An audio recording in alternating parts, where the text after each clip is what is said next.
అద్దంకి దయాకర్ పై case నమోదు. రాముడిపై అనుచిత వ్యాఖ్యలు చేశారని ఫిర్యాదు. బీజేపీ తన కామెంట్స్ వక్రీకరించిందన్నటువంటి దయాకర్. చూడండి ఒకసారి, అద్దంకి దయాకర్ పై కేసు నమోదైందట. రాముడిపై అనుచిత వ్యాఖ్యలు చేశారని చెప్పి ఆయన మీద ఫిర్యాదు చేసిర్రు. బీజేపీ తన కామెంట్స్ ను వక్రీకరించిందని చెప్పి దయాకర్ కూడా మళ్ళీ దాని గురించి మాట్లాడుతా ఉన్నాడు. కాంగ్రెస్ నేత అద్దంకి దయాకర్ పై కేసు నమోదైంది. ఈ నెల 5న నిర్మల్లో జరిగిన రాహుల్ గాంధీ బహిరంగ సభలో అద్దంకి దయాకర్ రాముడు సీతపై వివాదాస్పద వ్యాఖ్యలు చేశారు. ఈ మేరకు బీజేపీ నేతలు నిర్మల్ పోలీసులకు ఫిర్యాదు చేశారు. నిర్మల్లో జరిగిన జనజాతర సభలో అద్దంకి దయాకర్ పాల్గొని తెలంగాణలో బీజేపీ ఇతర హిందువులు రాముని వారసులను చెప్పుకుంటున్నారని, మీరు ఏ విధంగా రాముని వారసులు అవుతారని ప్రశ్నించారు. రాముడు మీకు చిన్న ఆయన, సీత చిన్నమ్మన అంటూ వివాదాస్పద వ్యాఖ్యలు చేసిర్రు. అద్దంకి దయాకర్ చేసిన కామెంట్స్ పై హిందూ సంఘాలు ఆగ్రహం వ్యక్తం చేసిరట. ఆడ జరిగినటువంటి జనజాతర సభల మరి ఇక ఆయనేమో కొంత విచిత్రంగా మాట్లాడినట.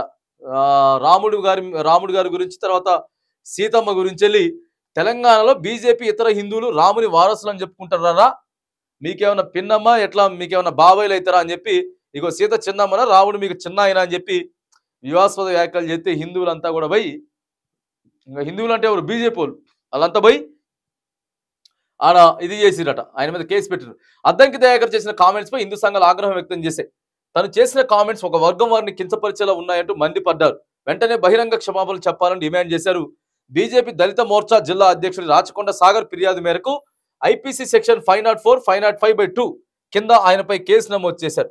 రాముడు సీతపై తను చేసిన కామెంట్స్ పై అద్దంకి దయాకర్ స్పందించినట్టు వెంటనే స్పందించి, మరి నేను ఏం మాట్లాడినా, నేను మాట్లాడినటువంటి మాటలు కూడా మీరంతా వక్రీకరించి చూపిస్తా ఉన్నారు అని మరి అద్దంకి దయాకర్ కూడా రిటర్న్ రిప్లై ఇస్తా ఉన్నాడు. ఇక రాముడు సీతపై తను చేసిన కామెంట్స్ పై అద్దంకి దయాకర్ స్పందించారు. తన వ్యాఖ్యలను కొంతమంది వక్రీకరించారని, బీజేపీ అబద్ధాల ప్రచారాలను ఎవరు నమ్మొద్దని కోరారు. ఆ నమ్మేదే ఉంటుంది. ఇప్పుడు మీరేం మాట్లాడినారో ఆడ చాలా మంది కూడా మీ వాళ్ళే, మీ పార్టీ మీటింగే కాబట్టి చాలా మంది కూడా ఆన్ ద రికార్డ్ ఉంటుంది. ఆన్ ద రికార్డ్ ఫుటేజ్ ఉంటుంది కదా, వాళ్ళు వక్రీకరించింది ఏముంటుంది, పోలీసులు చూస్తారు దాన్ని. పోలీసులు చూసిన తర్వాత కరెక్ట్ ఆ ఫుటేజ్లో మీరు ఏం మాట్లాడిండ్రు, దానికి సంబంధించి కరెక్టా తప్ప ఏంటిది అనేది వాళ్ళు చూసుకుంటారు. ఇక మీరు చెప్పినా ఏం లేదు, ఇక బీజేపీ వాళ్ళు చెప్పినా చల్లదాడిగా పోలీసు వాళ్ళు చూసుకుంటారు కదా అంతా.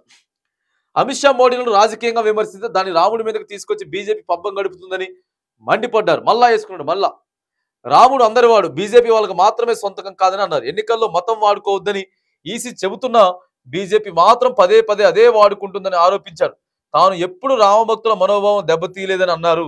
జై సీతారాం అంటూ సోషల్ మీడియాలో ఓ వీడియో విడుదల చేసింది. ఇంకేం చేస్తారు, చేయకపోతే ఇంకేం చేస్తారు, చేయాల్సిందే, బరాబర్ చేయాల్సిందే. ఇక ప్రతిదాని అట్టే పోతా ఉంటుంది, ప్రతిది కూడా అట్టే తీసుకుపోతా ఉన్నారు బీజేపీ వాళ్ళు. అత్యంత దారుణంగా తయారైపోయిన పరిస్థితి ఏడున్నది. అసలు ఏం మాట్లాడినా కూడా దాన్ని ఇడిదిప్పి మళ్ళీ తీసుకుపోయి ఆడే పెడతా ఉందని చెప్పి మిగతా పార్టీలో రాజకీయ నాయకులంతా కూడా భయపడతా ఉన్నారు. మరి ఏదేమైనా కానీ ఎన్నికల సంఘం కానీ లేకపోతే ప్రజాస్వామ్యంలో కానీ ఏడైనా మనం చూసుకుంటే మరి ఎక్కువగా దేవులను అయితే రుద్దేటటువంటి ప్రయత్నం అయితే కరెక్ట్ కాదు.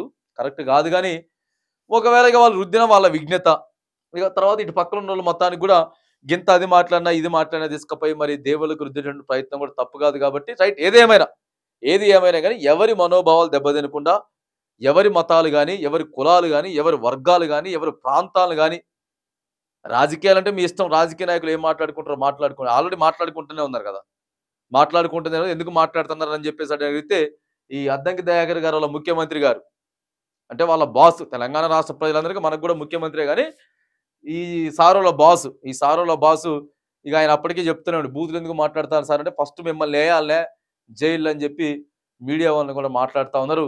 ఏది ఏమైనా ఎవరిని ఎటువంటి కించపరిచిన మాటలు చేసుకోవడం కూడా సమంజసం కాదు, ప్రజాస్వామ్యం కాదు.